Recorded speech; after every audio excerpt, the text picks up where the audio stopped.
আসসালামু আলাইকুম। আজ শেয়ার করব ঝাল ঝাল চিকেন কষা রেসিপি। এর জন্য আমি এখানে মুরগির মাংস নিয়েছি। তো মুরগির মাংসগুলো আমি সাইজ মতো কেটে নিয়েছি। এখানে নিয়েছি মশলা, আদা রসুন বাটা, জিরার গুঁড়া, হলুদ গুঁড়া, মরিচের গুঁড়া, গরম মশলা, তেজপাতা এবং পরিমাণ মতো লবণ। আর এখানে নিয়েছি পেঁয়াজ কুচি।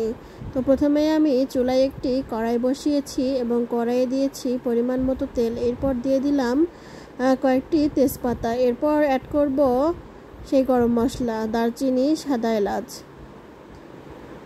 এরপর পেঁয়াজ কুচিগুলো দিয়ে ভালোভাবে নেড়েচেড়ে পেঁয়াজ কুচিগুলো ভেজে নিতে হবে। আমি এখানে বেশ খানিকটা পেঁয়াজ ব্যবহার করেছি। আপনারা আপনাদের পছন্দ মতো ব্যবহার করবেন। তো আমি এখানে নেড়েচেড়ে পেঁয়াজগুলো ভালোভাবে ভেজে নেব। রান্না করতে আমার খুবই ভালো লাগে, আরও বেশি ভালো লাগে আপনাদের সাথে সেই রান্নাগুলো শেয়ার করতে। তো যাই হোক, কথা বলতে বলতে আমার পেঁয়াজ কুচিগুলো ভাজা হয়ে গেছে। এবার আমি এখানে অ্যাড করব সেই গুঁড়া মশলা এবং বাটা মশলাগুলো। আমি এখানে আমার পরিমাণ মতোই নিয়েছিলাম। আপনারা চাইলে আপনাদের পছন্দ মতো এখানে মশলা ব্যবহার করতে পারেন। তো আমি সব মশলা ভালোভাবে পেঁয়াজের সঙ্গে মিশিয়ে নিয়ে সামান্য একটু পানি দিয়ে ভালোভাবে মশলাটা কিছুক্ষণ কষিয়ে নেব। মশলা যত ভালো করে কষানো হবে রান্নার টেস্ট তত ভালো হবে। আমি সব সময় চেষ্টা করি মশলাটা ভালোভাবে কষিয়ে নেওয়ার। তো দেখতেই পাচ্ছেন মশলাতে আমার তেল ছেড়ে দিয়েছে।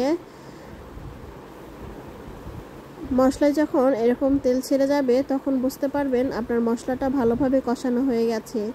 এরপর আমি দিয়ে দিচ্ছি ধুয়ে রাখা সেই চিকেনগুলো। আমার বাসায় সবাই চিকেন খেতে বেশি পছন্দ করি। আমার ছেলে অন্তত চিকেন ছাড়া কোনো কিছুই খেতে চায় না, তাই ওর জন্য খুবই রান্না করতে হয়।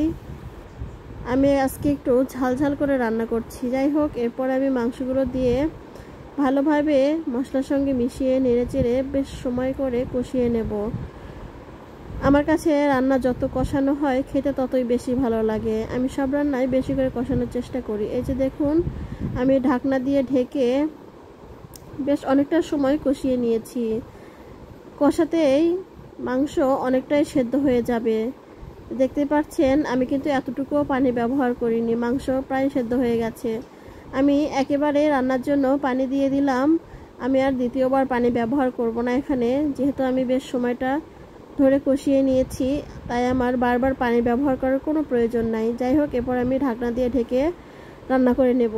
তো এই যে আমার রান্নাটা হয়ে গেছে। এই ছিল আমার রান্না, একদম কোনো প্রকার ঝোল রাখিনি আমি। এটা পোলাওয়ের সঙ্গে খেতে বেশ ভালো লেগেছিল। দেখা হবে পরবর্তীতে নতুন কোনো রেসিপি নিয়ে। ধন্যবাদ।